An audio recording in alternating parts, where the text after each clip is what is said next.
Hello hi नमस्कार जय Jagannath talking star हापीर आउ एक छोट वीडियो को आपण मानक स्वागत जनाऊँगी। तेरे सांग मैंने आज हूँ पवित्र राखी बंधन रक्षा बंधन आज किंतु मु बर्तमान जाके गाधेनी सका हो समय पाखापाखि 9टा मु गाधा मत कि करनी करनी कौन मत भल लगे राखी फाखी बांधापी गोटे छोट बड़ू रही है मुझे बांधेनी राखी सहज तो भौणी ना मोर तथापि मु राखी बांधेनी मत भल लगे राखी कौन जो बेकर चेन कि मुदी फुदी एसब मत पसंद नुह लगाइनी हाथ से किसी बांधिनी आपण मैंने देखिपे मो हाथ फाँका रही। आज आमर जड़े सांगर माने बाहर होता बाहर हेले प्रथम जो हुए कौन थे कहते ये राखी ये कौन कहते आज तार कौन तो गम्हा पूर्णिमा हुए आज से जो सांगड़ा आमर बाहर तार गम्हा पूर्णिमा घरे कौन खाया पीया माने आयोजन कर सका आसला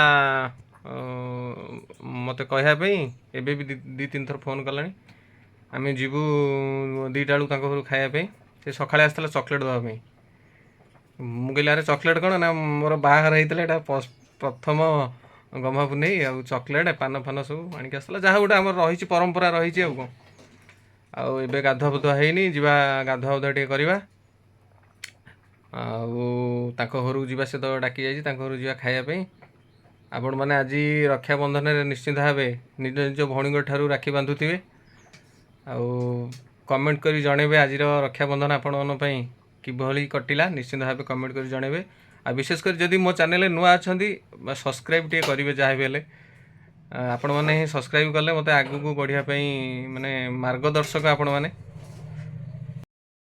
कौन पीसा राखी फाखी बंधा होनी कहीं कहीं देखिया नहीं तुम तुम भौणी केतेटा तुम से सब सी राखी पठा दिनी जड़े मरीगले आगुरी बांधुल कि आगुरी आगुरी राखी तो बाहर न था कहीं कौन बांधुल पैता पैता पैदा बांधला ना पैता नना दी पैता पड़े से सब मैंने हाथ में बांध दिखती हाथ में कौन बेकर पकाती ना को भौणी बेकरे पकई दे राखी आगे जो राखी बांधती एवं सीना राखी हाथ में बांधुंती से सब ब्राह्मण आसिक पैता दे जाती सब मैंने भौणी भौणी कौन तुम घरे तुम घरे सब परिवार को दे जाती तुम्हें तुम बांधती जहाँ हाथ में बांध जी पैता पकेला सी कला मैंने आगुरी पिठा पणा पूरा एमती होता ना एवं किसी नहीं कहा कहा हाथ आज बांधीचु राखी कहा कहा हाथ कह शुभ हाथ आउ क्या हाथ बंदे पु हाथ शुभ हाथ आउ क्या हाथ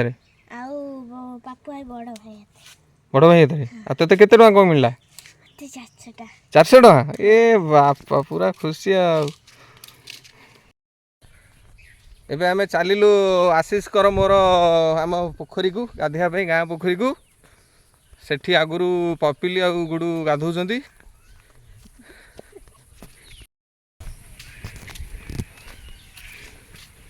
पोखरी पाखे आम पहुँची गलु अरे कूड़ा गले पपिली गुडू कूड़ा गले आ गुडू एडी से गुडू कौन नुचुचु ना कौन गुडू गाधे जाइलु हाँ ये गुडू तो हाथ दे राखी देखिलु राखी राखी देखी केते डबा 1 2 3 किए किए सब आनछन मानदेई आनछि हां एटा आजन से पिलर प्रतिदिन से हम लिपि देई या माउसी हाँ हाँ तो चारिटा तू तो सब कौन देजु हाँ देनु दबु तोर माने टिके रोजगार कले आ ना कौन आ कहाँ पोखरी तू मत कहलु आस भाई गाधे कई ना तो अरे सेपटे कौन कि कुंभीर ना कि पपिलु तू आज से बुड़ू ये हाँ तू मु कहली आम पोखरी गाधे बोली तू ये पलैजु आम तुम देखा देखी 2 जन आउଛୁ देख पानी पूरा गोली कर ये आम गाधेबू कौन ना भाई ये पानी पूरा गोली केत बुड़ पबिली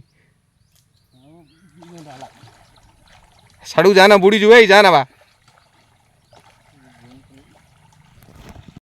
आम जहाँ गाधे था आशीष कर मोर कि पानी पूरा गोली आउ गाधेबुनु जाऊ आम ट्यूबवेल गाधेबू ପାଣି ପୁରା ଗୋଳି ଗୁଡ଼ର ପପିଲର କେତେବେଳୁ ଆସି ପାଣି ପୁରା ଖରାପ କରିଦେଇଛନ୍ତି। ବର୍ତ୍ତମାନ ବର୍ଷା ସିଜନ୍ ଚାଲିଛି, ସବୁଆଡ଼େ ପାଣି ଫୁଲ୍, ବିଲ ବାରି ପୋଖରୀ ସବୁଆଡ଼େ ପାଣି ଫୁଲ୍, ଚାଷବାସ କାମ ଚାଲିଛି। ଆପଣମାନେ ଦେଖିପାରୁଥିବେ ସବୁଆଡ଼େ ସବୁଜମୟ ପରିବେଶ। ଏଠି ପାୱାର ଟିଲରରେ ହଳ କରାଯାଉଛି, ରୁଆରୁଇ ଚାଲିଛି।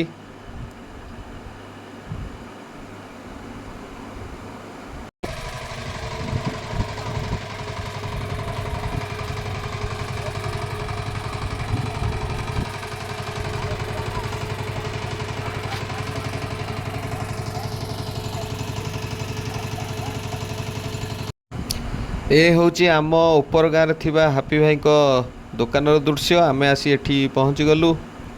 ଆଜି ରାକ୍ଷୀ ପୂର୍ଣ୍ଣିମା, ଆମେ ପହଞ୍ଚିଗଲୁ। ଏଠି କାହ୍ନୁ ଆମର ବସିଛି, ଯାହାଙ୍କ ଘରକୁ ଆମେ ଆଜି ଖାଇବା ପାଇଁ ଯିବୁ ବୋଲି କହୁଥିଲୁ ସେଠି ଆଜି ବସିଛି। ହାପି ଭାଇ କ'ଣ ଆଜି ଲାଷ୍ଟ ରାକ୍ଷୀ ଖୋଲିବ କେତେବେଳେ? ନା ଆଜି ରାତି ପର୍ଯ୍ୟନ୍ତ ବିକ୍ରି? ରାତି ପର୍ଯ୍ୟନ୍ତ।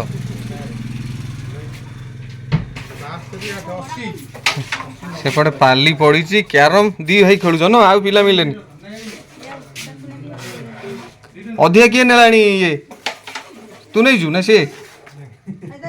ବାବୁ ଅଧିକା କିଏ ନେଲା? ବାବୁ କିଏ ନେଇଛି ଅଧିକା? ତୁ କିଣିଛୁ ଅଧିକା, ସେ ପଇସା ନେଇଛି ଅଧିକା ନା?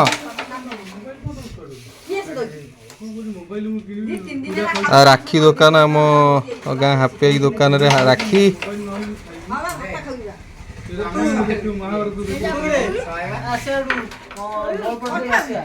ଆଜି ସକାଳେ ମୁଁ ଯାହାଙ୍କ କଥା କହୁଥିଲି, କାହ୍ନୁର ଆଜି ଫାଷ୍ଟ ଗହ୍ମା ପୂର୍ଣ୍ଣିମା, ସେଥିପାଇଁ ସେ ଇନଭାଇଟ୍ କରିଛି ଆମକୁ ସବୁ। ଆମେ ଯିବୁ ଖାଇବାକୁ। କେତେବେଳେ କାହ୍ନୁ ଯିବୁ? ଆଉ ପୁରା ନୂଆ ବେଶଭୂଷାରେ ଟୋକା ଆମର ବସିଛି ଆଜି। ମୁଁ ମୁନାକୁ କହିଛୁ ନା ନାଇଁ? ମୁନା ଯିବୁ ତି? ଇଏ ହେଲା ଆମ ହାପି ଭାଇ ଦୋକାନ, ଦେଖି ଦିଅନ୍ତୁ। ତେବେ ସାଙ୍ଗମାନେ ଆମେ ଆସି ପହଞ୍ଚି ଯାଇଛୁ। ମୋର ସାଙ୍ଗ କଥା ମୁଁ କହୁଥିଲି, ଯେଉଁ ଦୋକାନ ପାଖରେ ଯିଏ ବସିଥିଲା କାହ୍ନୁ, ତାର ଆଜି ଗହ୍ମା ପୂର୍ଣ୍ଣିମା, ତାଙ୍କ ଘରେ ଆମେ ପହଞ୍ଚି ଯାଇଛୁ। ଏବେ ଖାଇବା କାର୍ଯ୍ୟକ୍ରମ ଆରମ୍ଭ ହେବ। ପିଲା ସବୁ ଆସିଗଲେଣି, ମୁନା ଆସିଛି, ଆମର ନିଲୁ, ଗୁଡ଼ୁ। ଏବେ ଖାଇବା ପାଇଁ ଆରମ୍ଭ ହେବ। ଛାତ ଉପରେ ଖାଇବା ବଢ଼ାବଢ଼ି ଚାଲିଛି। ମୋ ସାଙ୍ଗରେ ଅଛି ମୋର ଜଣେ କ୍ଲାସମେଟ୍ ତପନ, ସେ ମଧ୍ୟ ଆସିଛି, ତାକୁ କାହ୍ନୁ ଇନଭାଇଟ୍ କରିଥିଲା ଖାଇବା ପାଇଁ, ସେ ମୋ ପାଖରେ ଅଛି। ଏପଟେ ବଢ଼ାବଢ଼ି ଚାଲିଛି ଖାଇବା ପାଇଁ। ଛାତ ଉପରେ ଆମେ ଖାଇବା ପାଇଁ ବଢ଼ାବଢ଼ି ସବୁ ଚଲେଇଛୁ। ଇଏ ଆମର ବଡ଼ ଭାଇ ଅରୁଣ ଭାଇ, ଏପଟେ ଦାଦି ଆମର ଜଣେ ବସିଛନ୍ତି। ବୁଟୁ ଆଣିକି ଆସିଲାଣି ସେପଟେ କ୍ଷୀରି, ଆଉ ଗୁଡ଼ା କ'ଣ ଖଟା ବୋଧେ ଆଣିଛି। ଆଉ ଏବେ ଆମେ ଖାଇବା ଆରମ୍ଭ କଲୁ। ଯାହାର ଆଜି ଫାଷ୍ଟ ଗହ୍ମା ପୂର୍ଣ୍ଣିମା, ଯାହାଙ୍କ ଇନଭାଇଟ୍ରେ ଆମେ ଆସିଥିଲୁ, ସେ ଆମ ସାଙ୍ଗରେ ଖାଉଛି ବସିକି। କାହ୍ନୁ ସମସ୍ତେ ଏକତ୍ରିତ ହୋଇ ବର୍ତ୍ତମାନ ଛାତ ଉପରେ ଆମେ ଖାଇବାରେ ବ୍ୟସ୍ତ ଅଛୁ। ସାଙ୍ଗମାନେ, ଏଇଠି ମୁଁ ଗୋଟେ କଥା କହିବି, ସାଧାରଣତଃ ଆମ ଗ୍ରାମାଞ୍ଚଳରେ ଏଇଭଳି ଏକତ୍ରିତ ହୋଇ ଖାଇବା, ମାନେ ଖାଇବାର ମଜା ପ୍ରକୃତରେ ସମ୍ପୂର୍ଣ୍ଣ ଭାବେ ନିଆରା। ଭାରି ଭଲ ଲାଗେ ଗାଉଁଲି ପରିବେଶରେ ବଞ୍ଚି ରହିବା ପାଇଁ, ଏବଂ ଗାଉଁଲି ଚାଲିଚଳନରେ ନିଜକୁ ଖାପ ଖୁଆଇ ଚଳିବା ପାଇଁ ଏକ ଅଦ୍ଭୁତ ପ୍ରକାର ଆନନ୍ଦ ଲାଗେ। ସାଧାରଣତଃ ଗାଁର ପୂଜା ପର୍ବ ହେଉ କିମ୍ବା ଓଷା ବ୍ରତ ହେଉ, ସବୁଥିରେ ଗାଉଁଲି ଲୋକମାନଙ୍କ ସହିତ ମିଶିକି ରହିବା, ବା ସବୁଥିରେ ସମସ୍ତଙ୍କ ସହିତ ମିଶିକି ରହିବା ଏକ ନିଆରା ଅନୁଭୂତି ହୋଇଥାଏ। ଆମେମାନେ ଯେତେ ଦୂର ଦୂରାନ୍ତରେ ରହିଲେ ନା କାହିଁକି, ପରିଶେଷରେ ଆମେ ଆମ ଗାଁକୁ ହିଁ ଫେରିଥାଉ। ଆମ ଗାଁ ହିଁ ଆମର ଶେଷ ଠିକଣା ହୋଇଥାଏ। ତେବେ ସାଙ୍ଗମାନେ, ଆପଣମାନଙ୍କୁ ଅନୁରୋଧ ରହିଲା, ଯଦି ନିଜ ନିଜ ଗାଁକୁ ଆପଣମାନେ ଭଲ ପାଉଥାନ୍ତି ତାହେଲେ ନିଶ୍ଚିନ୍ତ ଭାବେ କମେଣ୍ଟ କରିବେ, ଏବଂ ଯଦି ମୋ ଚ୍ୟାନେଲରେ ନୂଆ ଅଛନ୍ତି ତାହେଲେ ନିଶ୍ଚିନ୍ତ ଭାବେ ସବସ୍କ୍ରାଇବ୍ କରାଇ ନେବେ। କାରଣ ଏମିତି ସବୁ ଗାଉଁଲି ଭିଡ଼ିଓ ବା ଗାଉଁଲି ସଭ୍ୟତା ନେଇକି ମୋର ଭିଡ଼ିଓ ସବୁ ଜାରି ରହିବ ଆପଣମାନଙ୍କ ପାଇଁ।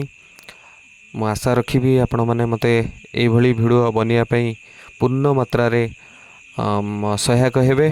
ତେଣୁ ସାଙ୍ଗମାନେ ଆଜି ପାଇଁ ଏଇ ଭିଡ଼ିଓଟିକୁ ମୁଁ ଏଇଠି ଏଣ୍ଡ କରୁଛି। ରହିଲି। ଜୟ ଜଗନ୍ନାଥ।